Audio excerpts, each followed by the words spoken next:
Right, thank you. Hello, everyone. So my name is Garry Trinder. I'm Cloud Developer Advocate at Microsoft. And today I'm going to cover some of the new updates that have recently been released for Teams Toolkit in Visual Studio 2022 version 17.7.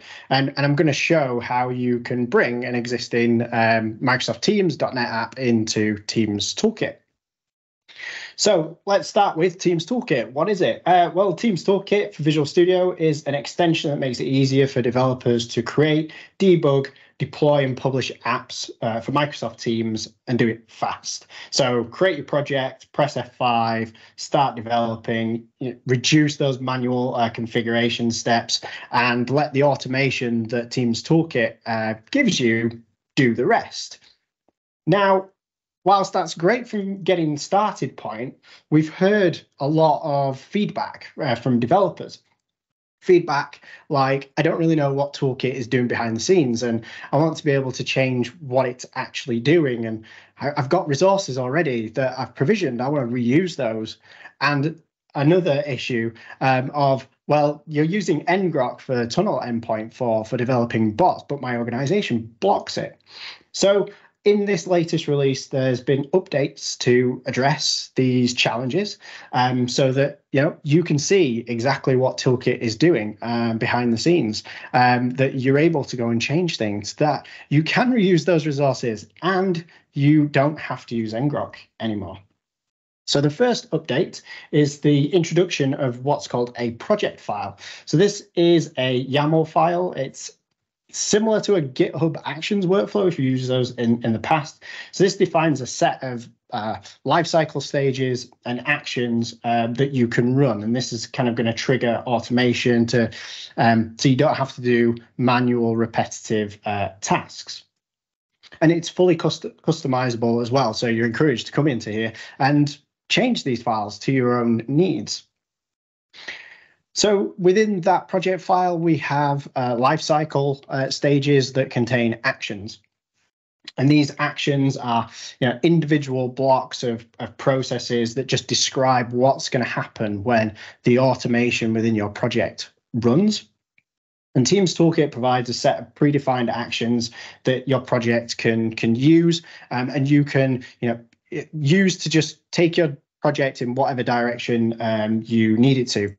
So there at the moment are 26 available actions, and you see some of them on the screen at the moment. The short link aka.ms/teamsfx-actions has all of the information on how to use these actions and what you would use them for as well, although they are pretty descriptive. They range from doing things in Azure to updating Teams apps, SharePoint framework, or just running CLI commands as well. So there's lots of variation in there, lots of flexibility.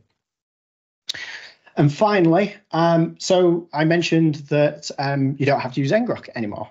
So in this release, you're able to use Visual Studio DevTunnels, which is integrated tunneling service as part of Visual Studio with Teams Toolkit. So don't have to use ngrok anymore. You can set up a new dev tunnel using your developer account, have everything together all in one place as well. You don't have to set up different services. You can just do it all through Visual Studio. So let's talk about how we can use these new features to bring an existing Microsoft Teams.NET app to Teams Toolkit. So when I say about existing, this is any Teams app that is built not using a Teams Toolkit template. And what I'm going to show you is a starting sample and show you the steps that I went through to bring this project to Teams Toolkit, and then just improve on it by adding in automation that Teams Toolkit provides. So this is the sample. It's available from the community samples, aka.ms/community/samples. So you can go take a look at that. And one of the things to mention about this project is to actually get it set up. I had to do quite a bit of work. So I had to go into Azure. I had to set up Azure AD app registration, configure it, configure Azure bot service, configure SSO as well. I had to then come into my project, update some environment variables. then had to, make sure that my web server was started. I had to start ngrok. I had to update my manifest, update my bot as well with my messaging endpoint that might have changed from ngrok, and actually, get the web server running. And then to deploy the app, I had to create an app package. I had to zip up the files, and I had to then manually sideload that app into Teams as well. A lot of manual effort. And what I'm going to show you now is a Teams Toolkit kind of improved version of this project that does all of this without having to do any manual configuration steps as well. So this updated project that I'm going to show you is available on GitHub from this link. I'll drop it in the chat as well later. But let's take a look at the code. So let's take a look at the original project. Ooh, wrong one. I knew I was going to get that one. Okay, so here's the original project that you can go and get from the samples gallery. So we've got our app package, we've got the manifest file in there, we've got some code already. In here, just to show you kind of what this sample project does, it goes to authenticate the user using single sign-on and gets a graph token, which we can look at down here, creates a client from the token, and then simply gets the user's details and their photo and responds back into the chat. So pretty simple, but lots of moving pieces. If we just quickly take a look at the manifest file, so this was the manifest file, just with placeholders that I had to put in these static values in, so things like the bot ID and the domains as well for ngrok, update the SSO information, and also update my app settings as well, which my app's going to use when it's actually running. But there's quite a lot of duplication here, and I'm using IDs in all different places. Not really got a central place to manage those. So that's one of the things which I'm going to improve on this with Teams Toolkit as well, and get rid of those manual steps of having to zip these 3 files up and then upload that into Teams. So let's take a look at the other project, so the one that I have updated. So this is what it looks like. This is my new version of this sample. So we still see that the code is pretty much the same. The dialogue here is exactly the same. I've not touched any of the logic in this application. I've just added extra files to make it work with Teams Toolkit. So first of all, I need to enable this project with Teams Toolkit. So we know that that Teams Toolkit is enabled when we get this menu, right? But at the very beginning, we don't have this. So how do we tell Visual Studio that this is an enabled project? It's quite easy. We can edit the CS project file. So we can add this item group in here, which just adds in the project capability, which is Teams FX. And we've added in a couple of exclusions for folders for the builds as well. So we don't want all of our files to be added into the build that potentially we're going to add into our project. But this is the key item here, this project capability. When you save this this item group, you'll get a little message from Visual Studio, and you will see the menu appear on here. And the menu then gives us different options, different utilities for Teams development, but it gives us this prepare Teams app dependencies feature, which is what we are using to trigger automation in our project.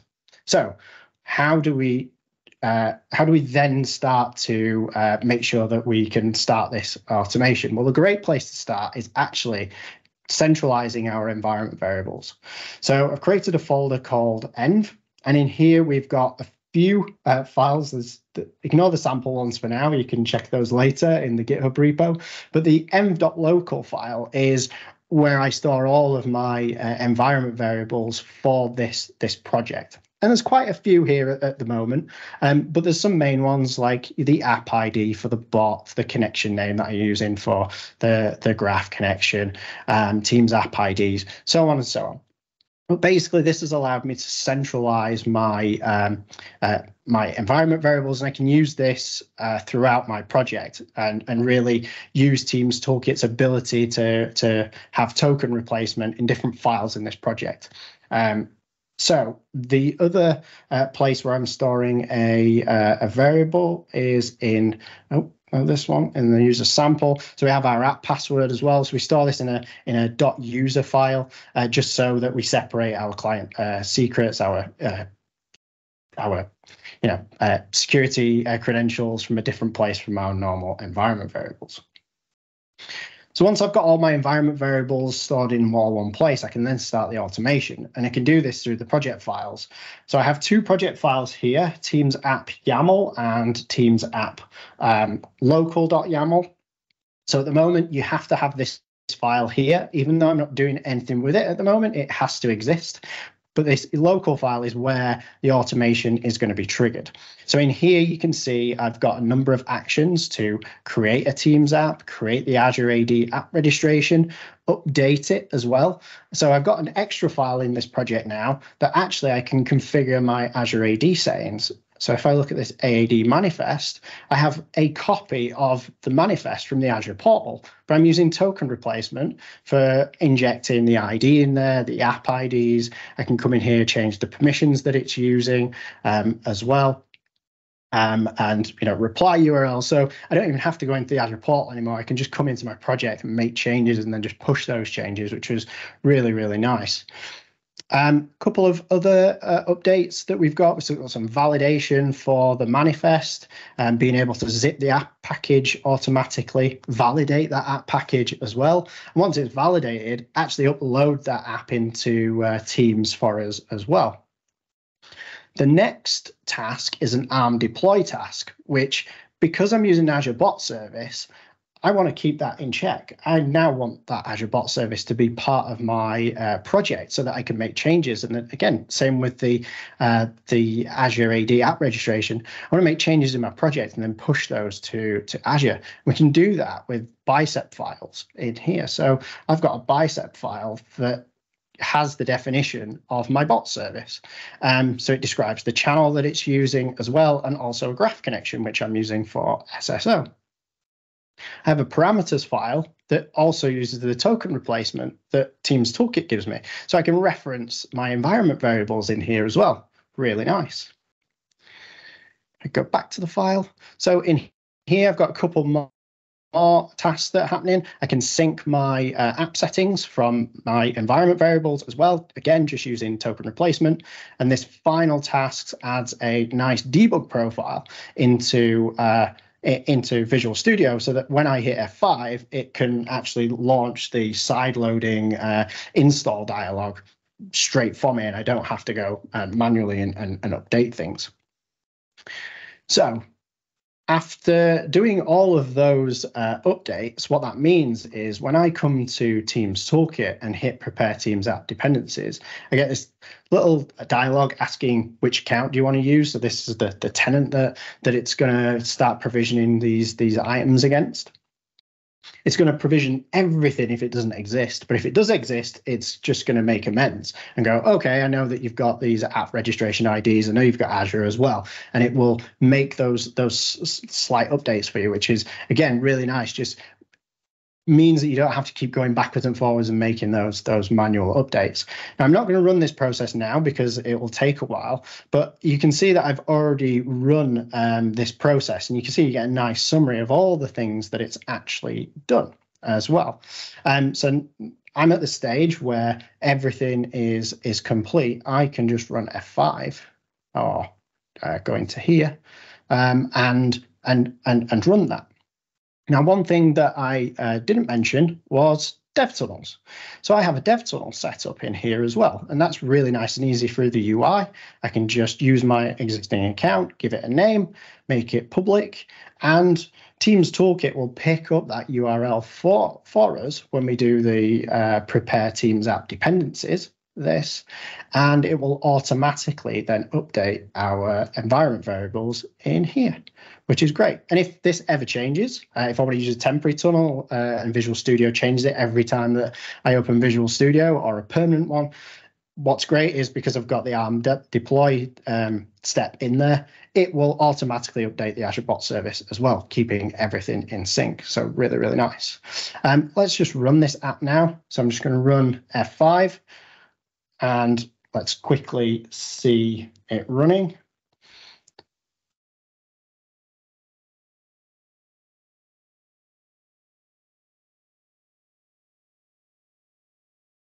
So wait for the Teams logo. We'll have the install dialog. Here we go. I'm going to add that conversation bot in there.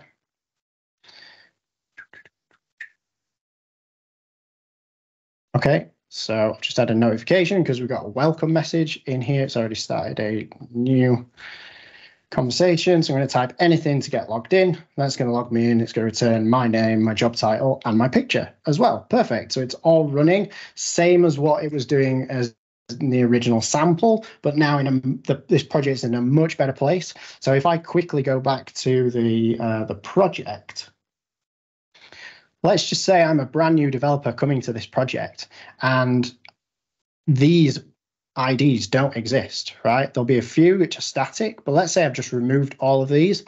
When we prepare those app dependencies, Teams Toolkit is going to go and provision all those things for you, and it's going to pull all the IDs into this environment variable. And then you, as a developer coming to this project, won't have to do all those manual steps that the person like I did right at the very beginning. And it's a really nice way then of being able to clear down Azure resources as well when you don't need them, because you can just use Teams Toolkit to re-provision them as you need them as well. So that is how I upgraded a project. I just go back to my slides. I'll skip the overview steps because I'm short on time a little bit, but those they are for you to recap on. So one thing is, if you haven't tried Teams Toolkit in Visual Studio, try it today. You need to install it. It's not installed by default. You install it using the Visual Studio installer under the ASP.NET and web development tools. Take the Microsoft Teams development tools box, and that will install it. And you can get all the information from the aka.ms link below.